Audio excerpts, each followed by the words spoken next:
Isaiah chapter 5. I will sing for the one I love a song about his vineyard. My loved one had a vineyard on a fertile hillside. He dug it up and cleared it of stones and planted it with the choicest vines. He built a watchtower in it and cut out a wine press as well. Then he looked for a crop of good grapes, but it yielded only bad fruit. Now you dwellers in Jerusalem and people of Judah, judge between me and my vineyard. What more could have been done for my vineyard than I have done for it? When I looked for good grapes, why did it yield only bad? Now I will tell you what I am going to do to my vineyard. I will take away its hedge, and it will be destroyed. I will break down its wall, and it will be trampled. I will make it a wasteland, neither pruned nor cultivated, and briars and thorns will grow there. I will command the clouds not to rain on it. The vineyard of the Lord Almighty is the nation of Israel, and the people of Judah are the vines he delighted in. And he looked for justice, but saw bloodshed, for righteousness, but heard cries of distress. Woe to you who add house to house and join field to field till no space is left, and you live alone in the land. The Lord Almighty has declared in my hearing, surely the great houses will become desolate, the fine mansions left without occupants. A 10-acre vineyard will produce only a bath of wine. A homer of seed will yield only an ephah of grain. Woe to those who rise early in the morning to run after their drinks, who stay up late at night till they are inflamed with wine. They have harps and lyres at their banquets, pipes and tambourines and wine, but they have no regard for the deeds of the Lord, no respect for the work of his hands. Therefore my people will go into exile for lack of understanding. Those of high rank will die of hunger, and the common people will be parched with thirst. Therefore death expands its jaws, opening wide its mouth. Into it will descend their nobles and masses with all their brawlers and revelers. So people will be brought low, and everyone humbled, the eyes of the arrogant humbled. But the Lord Almighty will be exalted by his justice, and the holy God will be proved holy by his righteous acts. Then sheep will graze as in their own pasture, lambs will feed among the ruins of the rich. Woe to those who draw sin along with cords of deceit, and wickedness as with cart ropes. To those who say, "Let God hurry, let him hasten his work so that we may see it. The plan of the Holy One of Israel, let it approach, let it come into view so that we may know it." Woe to those who call evil good and good evil, who put darkness for light and light for darkness, who put bitter for sweet and sweet for bitter. Woe to those who are wise in their own eyes and clever in their own sight. Woe to those who are heroes at drinking wine and champions at mixing drinks, who acquit the guilty for a bribe but deny justice to the innocent. Therefore, as tongues of fire lick up straw, and as dry grass sinks down in the flames, so their roots will decay, and their flowers blow away like dust. For they have rejected the law of the Lord Almighty, and spurned the word of the Holy One of Israel. Therefore the Lord's anger burns against his people.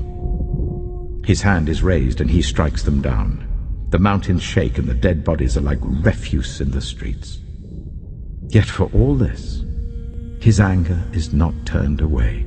His hand is still upraised. He lifts up a banner for the distant nations. He whistles for those at the ends of the earth. Here they come, swiftly and speedily. Not one of them grows tired or stumbles. Not one slumbers or sleeps. Not a belt is loosened at the waist. Not a sandal strap is broken. Their arrows are sharp. All their bows are strung. Their horses' hooves seem like flint, their chariot wheels like a whirlwind. Their roar is like that of the lion. They roar like young lions. They growl as they seize their prey and carry it off with no one to rescue. In that day they will roar over it like the roaring of the sea. And if one looks at the land, there is only darkness and distress. Even the sun will be darkened by clouds. Isaiah chapter 6. In the year that King Uzziah died, I saw the Lord, high and exalted, seated on a throne, and the train of his robe filled the temple. Above him were seraphim, each with 6 wings. With 2 wings they covered their faces, with 2 they covered their feet, and with 2 they were flying. And they were calling to one another, Holy, holy, holy is the Lord Almighty. The whole earth is full of his glory. At the sound of their voices, the doorposts and thresholds shook, and the temple was filled with smoke. Woe to me, I cried. I am ruined. For I am a man of unclean lips, and I live among a people of unclean lips, and my eyes have seen the King, the Lord Almighty. Then one of the seraphim flew to me with a live coal in his hand, which he had taken with tongs from the altar. With it he touched my mouth and said, See, this has touched your lips. Your guilt is taken away, and your sin atoned for. Then I heard the voice of the Lord saying, Whom shall I send? And who will go for us? And I said, Here am I, send me. He said, Go and tell this people, be ever hearing but never understanding, be ever seeing but never perceiving. Make the heart of this people calloused, make their ears dull and close their eyes. Otherwise they might see with their eyes, hear with their ears, understand with their hearts, and turn and be healed. Then I said, For how long, Lord? And he answered, Until the cities lie ruined and without inhabitant, until the houses are left deserted and the fields ruined and ravaged, until the Lord has sent everyone far away, and the land is utterly forsaken. And though 1/10 remains in the land, it will again be laid waste. But as the terebinth and oak leave stumps when they are cut down, so the holy seed will be the stump in the land. Isaiah chapter 7. When Ahaz, son of Jotham, the son of Uzziah, was king of Judah, King Rezin of Aram and Pekah, son of Remaliah, king of Israel, marched up to fight against Jerusalem, but they could not overpower it. Now the house of David was told, Aram has allied itself with Ephraim. So the hearts of Ahaz and his people were shaken, as the trees of the forest are shaken by the wind. Then the Lord said to Isaiah, Go out, you and your son, Shear-Jashub, to meet Ahaz at the end of the aqueduct of the upper pool, on the road to the launderer's field. Say to him, Be careful, keep calm, and don't be afraid. Do not lose heart because of these 2 smoldering stubs of firewood, because of the fierce anger of Rezin and Aram, and of the son of Remaliah. Aram, Ephraim, and Remaliah's son have plotted your ruin, saying, Let us invade Judah, let us tear it apart and divide it among ourselves, and make the son of Tabiel king over it. Yet this is what the sovereign Lord says, It will not take place. It will not happen. For the head of Aram is Damascus, and the head of Damascus is only Rezin. Within 65 years Ephraim will be too shattered to be a people. The head of Ephraim is Samaria, and the head of Samaria is only Remaliah's son. If you do not stand firm in your faith, you will not stand at all. Again the Lord spoke to Ahaz, Ask the Lord your God for a sign, whether in the deepest depths or in the highest heights. But Ahaz said, I will not ask, I will not put the Lord to the test. Then Isaiah said, Hear now, you house of David. Is it not enough to try the patience of humans? Will you try the patience of my God also? Therefore the Lord himself will give you a sign. The virgin will conceive and give birth to a son, and will call him Emmanuel. He will be eating curds and honey when he knows enough to reject the wrong and choose the right. For before the boy knows enough to reject the wrong and choose the right, the land of the two kings you dread will be laid waste. The Lord will bring on you and on your people and on the house of your father a time unlike any since Ephraim broke away from Judah. He will bring the king of Assyria. In that day the Lord will whistle for flies from the Nile delta in Egypt, and for bees from the land of Assyria. They will all come and settle in the steep ravines and in the crevices in the rocks, on all the thorn bushes and at all the water holes. In that day the Lord will use a razor hired from beyond the river Euphrates, the king of Assyria, to shave your heads and private parts, and to cut off your beards also. In that day a person will keep alive a young cow and 2 goats, and because of the abundance of the milk they give, there will be curds to eat. All who remain in the land will eat curds and honey. In that day, in every place where there were 1,000 vines worth 1,000 silver shekels, there will be only briars and thorns. Hunters will go there with bow and arrow, for the land will be covered with briars and thorns. As for all the hills once cultivated by the hoe, you will no longer go there for fear of the briars and thorns.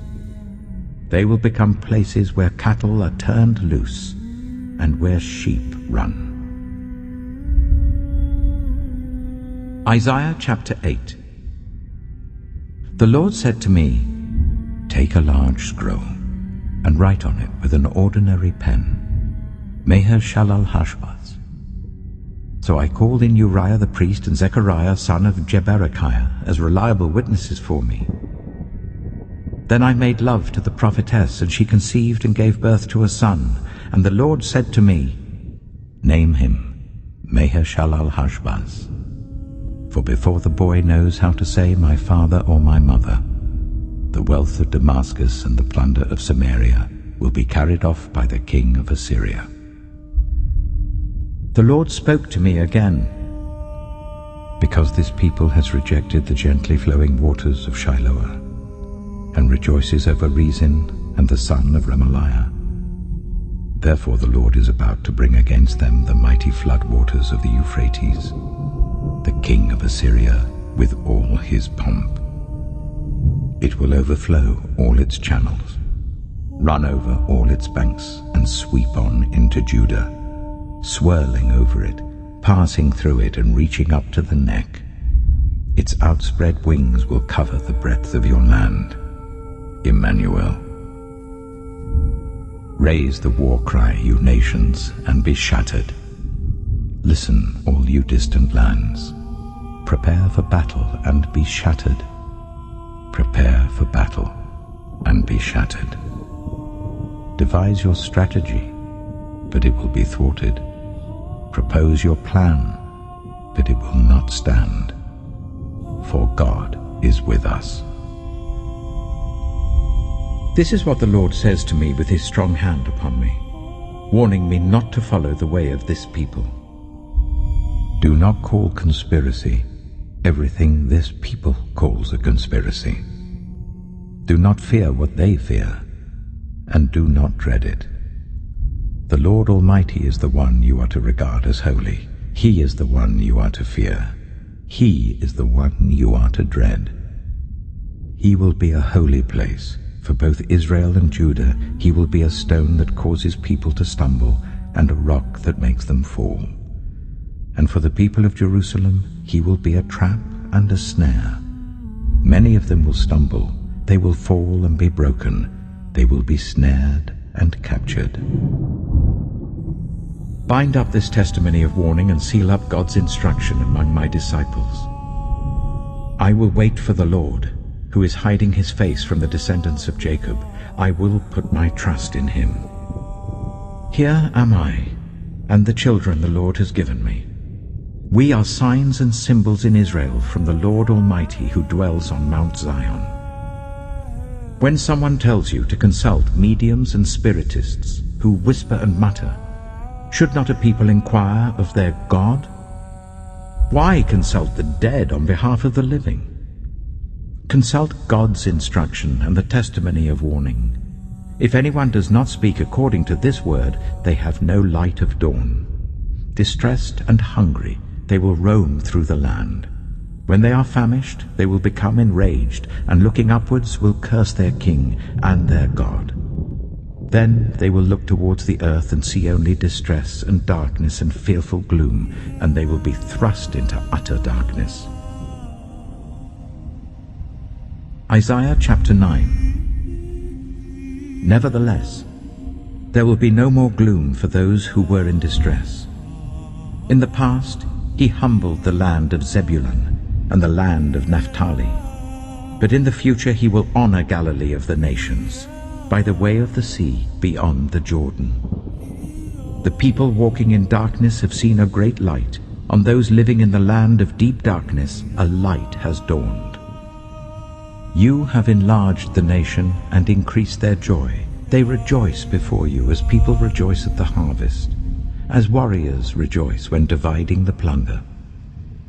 For as in the day of Midian's defeat, you have shattered the yoke that burdens them, the bar across their shoulders, the rod of their oppressor. Every warrior's boot used in battle, and every garment rolled in blood, will be destined for burning, will be fuel for the fire. For to us a child is born, to us a son is given, and the government will be on his shoulders. And he will be called Wonderful Counselor, Mighty God, Everlasting Father, Prince of Peace. Of the greatness of his government and peace there will be no end. He will reign on David's throne and over his kingdom, establishing and upholding it with justice and righteousness from that time on and forever. The zeal of the Lord Almighty will accomplish this. The Lord has sent a message against Jacob. It will fall on Israel. All the people will know it, Ephraim and the inhabitants of Samaria, who say with pride and arrogance of heart, the bricks have fallen down, but we will rebuild with dressed stone. The fig trees have been felled, but we will replace them with cedars. But the Lord has strengthened Reason's foes against them, and has spurred their enemies on. Arameans from the east and Philistines from the west have devoured Israel with open mouth. Yet for all this, his anger is not turned away. His hand is still upraised. But the people have not returned to him who struck them, nor have they sought the Lord Almighty. So the Lord will cut off from Israel both head and tail, both palm branch and reed, in a single day. The elders and dignitaries are the head, the prophets who teach lies are the tail. Those who guide this people mislead them, and those who are guided are led astray. Therefore the Lord will take no pleasure in the young men, nor will he pity the fatherless and widows. For everyone is ungodly and wicked, every mouth speaks folly. Yet for all this, his anger is not turned away. His hand is still upraised. Surely wickedness burns like a fire. It consumes briars and thorns. It sets the forest thickets ablaze, so that it rolls upwards in a column of smoke.